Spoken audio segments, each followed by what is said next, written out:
Welcome to the No Problem Parenting Podcast, your go-to resource for navigating the ups and downs of parenthood with confidence. I'm your host, Jackie Finneman, a parenting advocate with over 30 years of experience counseling kids and coaching parents. Become a part of our No Problem Parenting community as each week we explore practical strategies, share heartfelt stories, and empower you to become the confident leader your kids crave you to be. Let's turn any parenting challenge or problem into a no problem together. Remember to subscribe and leave a review and learn more about our membership community and resources at noproblemparents.com. All right, welcome back, No Problem Parents, to the No Problem Parenting Podcast, where we choose to deal with and overcome the challenges in our home. And today I have a guest that's going to help us with all things conflict resolution, and we're going to talk about the price of confidence. Welcome, Karleen Savage. Thank you. I'm so excited to be here. I am excited to have you. You are a sought-after speaker. You're a trainer, a hostage negotiator, a conflict resolution expert with a passion of creating peaceful, harmonious environments, especially with our kids. You've created the Savage theory of resolution, and you emphasize the importance of communication and collaboration in order to achieve success. So I am really excited to help parents today learn about your take on conflict resolution, what this all means, to talk about the Savage theory of resolution, but also the price of confidence. Because as you know, here at No Problem Parenting, we are all about helping parents become the confident leader I say our kids crave us to be, because we create confident kids. It's true. It's true. Yeah. And I was saying there's a price to confidence. I have 7 now grown children that left our home incredibly confident. And as I look back, there was a price. There's a price to confidence. And it doesn't just stop or start in certain areas. It goes on. Even with my children being older and out of the house, there's still a price to the confidence today. Watching what they're doing in their lives, because they're doing it with confidence, and watching the kickback some people give them, or the doubt or the offense some people have. I mean, it's just, it shows up in so many ways. And one of the ones that are just mainstream is this whole talk that we talk about empowering each other. No, I get behind certain people or women in general. That's a big talking point. I get behind women. We should be supportive of women. Man, my girls have been chewed up and spit out because they're confident and they don't have a problem with it. And when other women have come up against them, not in a negative way, but I mean, just as an example, my one daughter, some women at her workplace said, "Wow, you are so stylish. You dress like better than anybody else. It's just amazing." And she goes, "Yeah, I know." And they went, "What?" And she didn't hesitate. And she goes, "Well, yeah, I know. I love my clothes. I love the way I dress. And they're going, so their response to that was, "You should be more humble." She said, "What?" And they go, "You should say thank you. That's the polite thing to do." And she goes, "I should be thanking you for me having style and looking good." That's a problem. Right. And the fact that she could say that, confidence, the fact that she could articulate it back to them made them even more mad. And so it became kind of a division. Are we willing to pay that price as parents to teach and instill that? And as confident people, are we willing to do that? So it starts young, it goes to their adults. I would love you to give me an example of a parent. Give us an example of something a parent would say. She should have been thankful. "Oh, thank you." Why? And then like lower her shoulders and be Yes. like, "Oh, well, I got it at the discount store," or "I've had this for years," or, some of those things that we say. Yeah. Dismissing. I can tell you as a parent, I have a son incredibly fast. Let's just say he's 34 today. He can run 22 miles an hour. My goodness. As a 34-year-old, which a lot of 34-year-olds can't do that. So as a kid, he was running. He was a fast runner. We didn't know that. I mean, he was in elementary school. He's in 6th grade. So we went to these tri-city tournament or races, and we would go, and he would win everything he was in. The little short dashes, the half mile, the mile, the relays, everything he would win. And so it was just like DJ, DJ, DJ. So the next year that we went, a mom came up to us. Well, okay, two things happened. As my son's running, another parent is running next to him on the field saying, slow down. You have to slow down. You can't run that fast. Okay, that was one. And I heard about it later. But another one, a parent came up to me and said, can you do us a favor? Can you tell your son not to run so fast so other kids have a chance to win? And I looked at her and I said, okay, wait. So are you asking me to ask my son to be less than his best so your son doesn't have to perform at his best? And I said, no, no, I'm not going to do that. That is what a parent might have to do. Now, you can do it in a more delicate way. You can do it but I was so stunned. And you have to realize this was many years ago, decades ago, when parenting was different then. And I did not have an ally system. So it was just me against everything, because most parents were willing to just fit into the flow and into the wave of commonality. And I was looking at my kids as better than that, better than anything. And not because I think that they should be elevated to, but because my job as a parent was to enhance and position their best to be whatever they chose it to be. And if I positioned them as a good parent, I needed to position them to be their best, whatever that was, wherever that was going to take them. I didn't know that later on that they would become whatever they became. But that's why I'm out here talking about it now, because I lived the experience. I know the challenges, not just 1 time, 2 times, 3 times, 7 times. I've had teenagers living in my house where they wanted to turn their life around, and parents gave me permission to do that.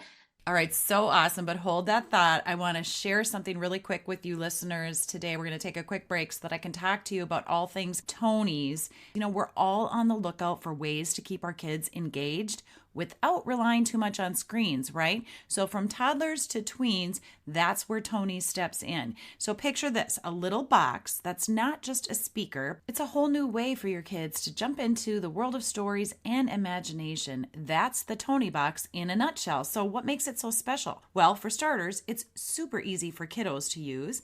They can control the volume, skip ahead, and explore different stories all on their own. Yep, that means independence for them and a little break for us. And here's the kicker. Tonies takes the worry out of content. With age-appropriate filtering, you can trust that your little ones are listening to stuff that's just right for them, so no more surprises. And I think what I love most about Tonies is how it brings the magic of storytelling to life, even for the littlest of listeners. So if you're looking to add a dash of creativity and a sprinkle of fun to your kids' playtime, check out Tonies. Head over to Tonies, Tonies.com, and see what the buzz is all about. And now all my kids are adults, and I've seen how they've been able to take that and move it in their life. It's a powerful thing. So thank you for asking. Yeah, it absolutely is. And I think there's a difference in supporting your kids to be their best and in teaching them how to have the confidence in themselves and believe in themselves. There's a difference between that and a parent vicariously living through their child. Pushing their child. What our parents did. That's what our parents did. Or my parents did. It was like, yes, no, I want you to do this. You can do this. Or I don't want you to do this. And I think that for me was a big learning curve, Jackie, is I remember my mom, and she told me before she passed, she goes, I was jealous of you your whole life. And I thought, wouldn't that have been nice to know at some point? I know what you handed me as baggage, but I remember feeling that resistance from her as people would come and try and get me to be able to do things and flourish. And succeed in other areas, and she would just flat out say no. That is what you're talking about, living through them vicariously or not. She didn't want me to extend. Not that my mom was a good woman. She had some incredible talents, but part of being confident is being very aware of what you have to work with in your own mind and being able to process through that so that you don't pass that on to your kids. And that was something that I talk about in my book, is that you gotta wrap your head around being really self-aware in order to get that confidence. Yeah, that's a nice segue into the book. You have learned over the years with your 7 children, with your prior work experience, your hostage negotiations, communication, and collaboration. You've really learned that the conflicts we experience, and you say in business even, are usually a reflection of the conflicts that are happening at home. You Absolutely. decided to write this book, The Confident Teen Blueprint. So tell us about, what is the Confident Teen Blueprint, and why would parents benefit from really reading and or listening? You'll get into that to the book. We talk a lot about having social proof. Prove it to me. Does it work? And that's how I got into the book, because my oldest is I have 2 in their 40s, and my youngest are in their late 20s. I am social proof. And I didn't just do it once, as I said, or 3 times. I did it 7. And I didn't just do it with my own. I did it we've had probably a dozen other people living with us at some point. I did it with them. There is no one that has left our home with a lack of confidence. And they've all been grateful. And so the book came about because as I was a young mom in my 20s and my early 30s, is that parents would come to me and go, how come your kids do their jobs? How come you can say clean off the table and they do it? How come your kids don't say mean things to you? How come they actually say they love you? How come they hug you in front of people? How come they kiss you goodbye? And it wasn't because I sat there and said, do this. It's because I created this flow and this system that I worked in. And so here I am all these years later, and people are still asking me, how do you do that? How are your kids? They've met our older kids and they've said, wow, your kids advocate for you, support you. They speak well of you. What is up? And they do it willingly. It's not that, I actually, there was a couple of adults that actually pulled my daughter aside as a teenager and said, we know you're not perfect. We know your mom's not perfect. So tell us, what really annoys you about her? And they just stood up confidently and said, no, my mom is great. And then they went on. So what I did with the book is I said, what did I do? What were those steps? And I had very deliberate steps when I was a young mom. When I was deciding that I wanted to have kids, I went through very thoughtful decisions. One of them was, what is my philosophy on parenting? What is my overarching philosophy? And that governed, and I'm talking about 50,000 foot view. Mm-hmm. What do I want them to leave with? They're going to leave when they're older. And if I do my job well, what do I want them to know? I want them to know that they are absolutely loved. I want them to know they can do anything that they choose, period. And that there is no barrier to anything that they want. Okay, so I went through that. So that was one of the pieces. There's 3 pieces that we do in the book that people can go through. So that was one of them. It's so good. And I love that you're thinking forward. I often will get clients calling me with a 4 or 5-year-old that's struggling in daycare or kindergarten and, at risk of getting kicked out because of their behaviors. And of course, parents that come to me often have kiddos with rough starts in life. But often they're predicting the child's future. Yeah, do we know that? And we don't know that. And so I like how you say, take a look at your parenting philosophy. What is your philosophy about parenting and what is your hope? And then let's work back from that instead of, oh, my kid's already struggling in school. And now we're going to feed that problem, and we're going to focus all our attention on that problem But that's not instead the of, problem. right, exactly. The problem started years ago. And even if they're 5, it started years ago. And and yeah, that's the thing. And do we have the confidence as parents to go, okay, maybe it's me. Oh Mm, shoot. And build your support system that goes, yeah, maybe it's us, you know. yeah. What's our stick in the game? So I'm living, we have a grandson, a 3-year-old grandson living with us. So here we are. I've done this cycle 7 times with other people that's lived with us, and now I've got my grandson that's living with us. He's 3 years old. I've had him since he was 2. And when he came, he was pretty unruly because a lot of young parents think, oh, you just let them be, just let them go, just let them, you know, it is who they are.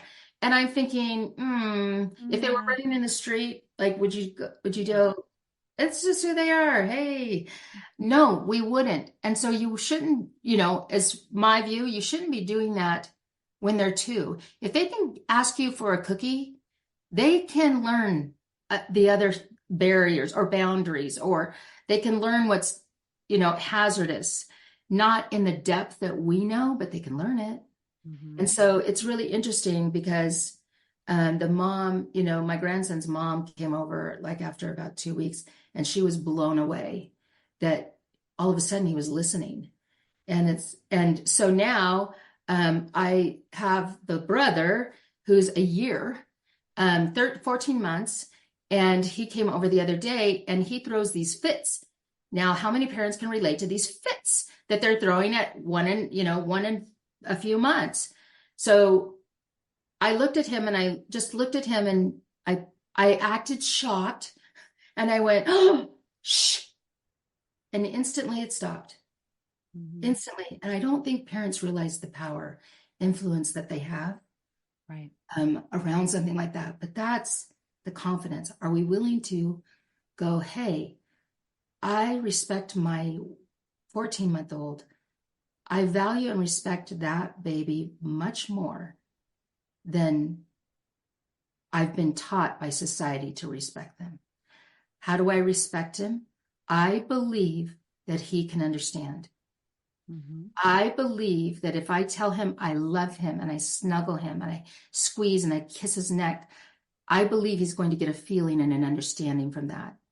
I also believe if I look at him and I go, oh, shh, he will get a feeling from that too. And so I think that we misstep on some of that stuff. So, Who would have known we were going to go here with this episode today? And I am going to have you back on the show. We need to do a series. I love that because what you did, even with the, you know, that kind of Columbo where that startled kind of when he's throwing his little rager as an infant. And then you say, shh, you just set that boundary, which boundary setting is so important because it's safety. The message the child gets is safety. And I am your parent and I am safe enough and strong enough to handle anything you throw my way. yeah. And do we realize that and that power? So talking about safety, I love that you said that. There is a confidence that comes for children in feeling safe Yes. and understanding. So the 3-year-old that I have is he's got his boundaries. So when we're in flow, when he's having his regular day, that boy is busy all day long, doing all kinds of activities in the house, going all different places. He is safe. He knows his limits. He knows where he can go, like you don't go in the garage. You're not allowed to go in the garage because there's things out there you can't be part of. Getting permission. Those are all things that build that confidence in that 2-year-old or 3-year-old. And suddenly, when he goes out, he can play with absolute joy, full hearted, throwing himself into the curiosity because he's done it the right way. And that builds confidence naturally, you know, instead of this thing where we go, okay, we're just gonna go through this life and try and figure out what they're teaching us. You participate, collaborate, and it will go through their whole life. Yeah, absolutely. Love And it. you have 3 areas or three Yeah. steps that help parents to grow confident kids or confident adults, really. Do you want to share just a snippet of the Yeah. other steps? Absolutely. So the first one is the philosophy, your overarching philosophy, 50,000 foot view. The next one is your mantras. And I think we've muddied affirmations. I think affirmations, okay, so I'm just going to go bold here, Jackie, because I feel like we're in a good place. I think affirmations are fluff pieces. It's things we've been taught to tell ourselves over the last, say, decade. We've been taught to tell ourselves, whether we believe it or not, put it on your mirror and you'll start to believe it. Do it, But what if I don't? Mm-hmm. Mantras are the things that support the overarching philosophy. So, for example, my overarching philosophy is my kids will know they are loved. If they leave this house, they will know they are loved. So my mantra is when I'm in a conflict, and these are the toughest parts to do it. And I can give you examples from a 3-year-old to a 1-year-old to a 20 to a 40. But my mantra is if we're in a conflict, and you can use this anytime, but our toughest times are when we're in conflict. So it would be something like,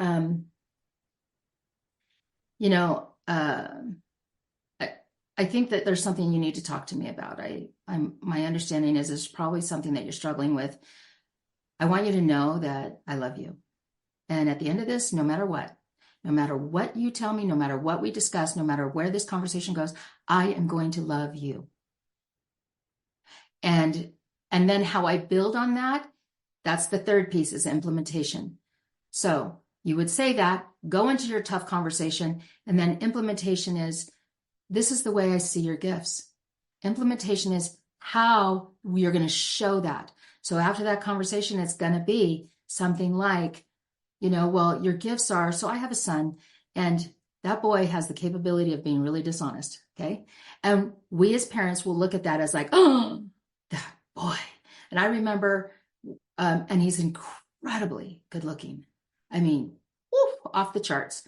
And so what happened is, parents as he was a teenager would look at him and go, wow, he's so good looking. You should be asking girls out. So when he got girl crazy, he could be dishonest, right? Mm-hmm. So he would go meet up with girls and it would be like, oh my gosh, never date that boy. He's terrible. And it's like, okay, hold up. Let's just take a look at this for a minute. So implementation, you were wrong. We got to talk about this. You shouldn't have encouraged that behavior. This girl, the parents aren't supportive of you seeing her. I love you. Implementation is, after it's all said and done, that skill you have, that can be really useful in your life. It's a gift. So the fact that you're able to detect and size up a situation to be able to calculate and get through it and to get what you want, do you know how powerful you can do in the world using that skill? Let me explain it to you. This is how it looks in the real world. Imagine yourself as an attorney and you have got a client and they've got to be defended and protected. You will be able to size up the other side. You'll be able to understand where they're coming from. You will be able to calculate how they're going to use your client against himself. And then you'll be able to coach against it, defend against it. That is power. That is the implementation plan. So your overarching philosophy is they know they will be loved. Your mantras are, I love you. You're capable. Don't let this get in your way. Nobody stands in the way of your capabilities. Understand that. When it was friends, your friends, okay, so this may go against popular demand, but your friends are not going to be here in 5 years. Do not give your friends your loyalty. Give yourself your loyalty. Give your goals, your dreams, your visions, your loyalty. That's where it belongs. That's my mantra. Implementation is after we have to go through that hard talk or not. Pardon me. That implementation looks like, oh my gosh, I love you. You're amazing. After the reprimand, after the tough conversation, I do it today with grown kids. I have this one mom that's come to me and she's like, I need you to show me this way. Show me how to do it. So I work with her and I got on her case because of the way she was handling something. And I said, do you love your child? And she said, yes, I love then why would you put yourself before his need? It doesn't make sense to me in that given situation. Not that it can't happen, but in that given situation. But after we went through it all, she goes, oh my gosh, I didn't even see it. Oh my gosh. And then I said, you're such a good mom. The fact that you're standing in it, the fact that you go with this, good for you. And I gave her a hug. So overarching philosophy, mantras is what you say in your everyday conversation and how you lead into conflict. And then your implementation plan is how you're going to show it afterwards, how you're going to show it in everyday life. Oh my gosh, you just said so much there. So parents, you can go get the Confident Teen Blueprint. She maps this all out really nicely for you. And if you go to karleensavage.com/waitlist, you'll get the free digital download of the whole book. So you don't even have to go buy it. Well, if you're somebody like me, I'm going to have to buy it anyway because I like to have that paper copy. I'm so sick of looking at screens. It's all laid out there, just really easy for parents to learn and get some examples on how to use this 3-step process to helping us raise confident teens. The other thing that you offer is a 15-minute teen discovery session. So walk us through what that entails and how it can benefit teenagers and their families. Well, you can do a consult with me at any time. It's on my website, and that's just a discovery session. The discovery session I'm talking about is for parents, and it's in the book, and it's something that I use that I learned. So working in the courtroom in mediation and resolving those, working on the crisis lines and resolving those. And then working in being certified in hostage. And I want to be clear, I haven't worked a hostage. I certify every 2 years. And so I go with the FBI and SWAT teams and everything, and I go and I certify. And not everybody who's certified actually sees anything anyway. But what it did is it taught me the skill of the 15-minute. And I talk about it in my TED Talk as well. And that is, if you go in without an agenda and you just simply ask questions, and I'll just quickly role play something with you right here, Jackie, if you're okay with it. So Jackie, what brings you to this podcast? I want to help parents become the confident leaders I say their kids crave them to be. And how did that happen? How did you come to want that more than anything else? I've been learning about so many wonderful resources that are available to people all over the world that parents have access to right from the comfort of their home. So I wanted to be able to shine light on those resources and share them with parents. And have you found them? Have you found these resources? Yes. Yeah. And do you have a lot of them? Yes, over 300. Really? Mm-hmm. Okay. And have you tested those? Yeah, many of them. Of course, I vet all the resources myself. Yeah, a lot of the products and services I've tried or books I've read, anything that we're promoting. Sure. Mm-hmm. Okay. So that's just a nutshell. Now, you take that, and what you do is you don't have any grunts and groans. You don't issue an opinion through your facial expressions. You don't start swapping stories. So I didn't swap stories with you and say, oh, I have some really cool resources too. You don't start swapping stories. If you want to really discover something pretty profound with anyone, your children, and you can do this with a 3-year-old, you just start asking questions. You don't have anything of your own stuff inserted while you're asking those questions, and then you just build on those questions. So as you and I were talking, I started asking you, do you have resources? Have you used those resources? And so all I did was start doing that, and I would continue to do that for 15 minutes.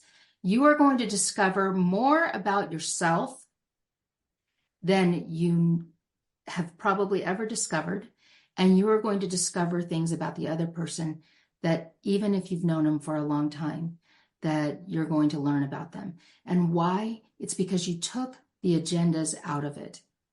All you did was stood there, held space to hear from them.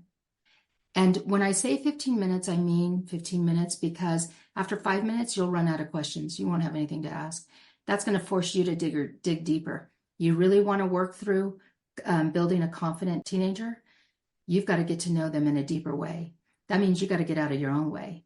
And the way you get out of your own way is step into something for 15 minutes with them. Hold the space for them and learn about them and just ask about those things that happen. When you do, you are going to discover so many different kinds of things about them, but you have to promise yourself that you're not going to issue opinions on it. You're not going to story swap. You're not going to give them counsel. You're not going to show facial expressions of disapproval. You're not going to go gesture, flip your hand over something that they say. You're not going to turn your back on them. You're going to hold the time and the space for 15 minutes. And when you do, I've done this with so many people, and they've come back and said, I've been married for 25 years. I never knew this stuff about my husband. They've said things about their parents. I learned so much about my dad, and I thought I knew a ton. You find out from parents, oh my gosh, my child is struggling with this, and they were never going to bring that out. But because I held a conversation for 15 minutes, eventually we did that. And it can be on some of the toughest conversations, and you will see such a vision for the people that you love when you do that. One of the things that teenagers have a problem with is they doubt you. They doubt you're going to stay in it. They doubt that you can handle their truth. They doubt that, that you'll hold space for them and you won't get distracted. Even if you ask them the question, how many of us will pick up the phone while the teen is talking because the phone buzzed? Those are all things that they're going to doubt. I wouldn't unload my heart if I knew you were going to pick up your phone. I wouldn't unload my heart if you were going to glance over at the TV, or if you were going to say, hey, hold on, I got to go get something for dinner. I wouldn't be unloading. Mm-hmm. And so part of that 15 minutes is, even if that 15 minutes means I'm going to sit here and hold space while I ask you the question. So for example, Jackie, if you're resistant, cause when I was freestyling with you just a minute ago, you weren't resistant. You just didn't know, right? You just didn't know. So what is she getting at? Yeah, exactly. And so I held, and you said, well, wait. Do you want to know this? And I was like, well, just tell me. And I held the space so that you could go wherever your mind needed to take you in order to wrap your head around what I was doing. Teenagers are going to do that too. We as adults are doing that because we don't know. Teenagers are instinctively putting up barriers. That's what they're doing because they're going through so much internally, and they just assume we don't get it. And so they're struggling, open up the freedom for them to spend with you. So yeah, you can do a lot of things. I do give a couple of examples of things you can ask as the lead in, but then you let your conversation take its natural course. Well, this is so important too, because I think, we have some kids who won't tell us because they're worried they're going to get in trouble. They're worried they're going to get lectured. They're worried it's going to prevent them from, they're going to get grounded or something. But the other thing that parents don't realize happens more often than not is that your teen is actually protecting you. Mm-hmm. Yes. And that is not good. We want the more confident you are as a parent, the more relaxed and assured and trusting your teen is going to be of you. Knowing that no matter what happens, if you got in trouble for drinking at a party, crashed the car, cheated on a test, stole something from a store, whatever it is, knowing that when your parents said, no matter how bad it is, no matter what it is, I love you first, and we'll get through it.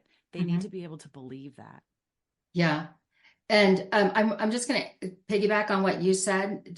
To be believable, to understand you'll hold the space, is that in the book I talk about start easy. Start in a place. Don't go for the jugular of emotions. Start in a place that they're at. Maybe they're reading a book. Maybe they're a gamer, and all you do is go, what game are you playing? Who'd you play with today? And it's that simple. And then you can freestyle off of that. Is there a certain kind of thing that you like? Which game is your favorite? And some parents might be saying, I already know. Well, but do you know which gun do you like the best in that game? Or, which outfit, or which, what skills do they have to have? Or, does your computer program glitch?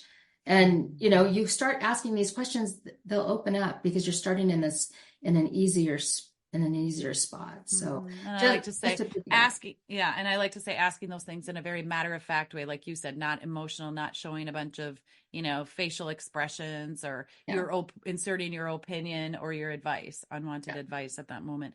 Well, Karleen, this has been fun. You are just a wealth of experience, information, knowledge, conflict resolution. If you're battling with your kids or in any of your relationships for that matter, reach out, check out karleensavage.com, as well as you can follow Karleen on LinkedIn, Instagram, or Facebook. All of the links are in the show notes. Thank you so Oh, much for nice. coming on the show Thank you, today. Jackie. You're amazing, though. I mean, just looking at the work you're doing, wow, I applaud you. My heart is there for you. Congratulations, and keep going. Hey, thanks for tuning in today, parents. Remember, we can turn any problem into a no problem. We can create connection and relationship. So come on board, join our parenting community. Go to noproblemparents.com to get started today.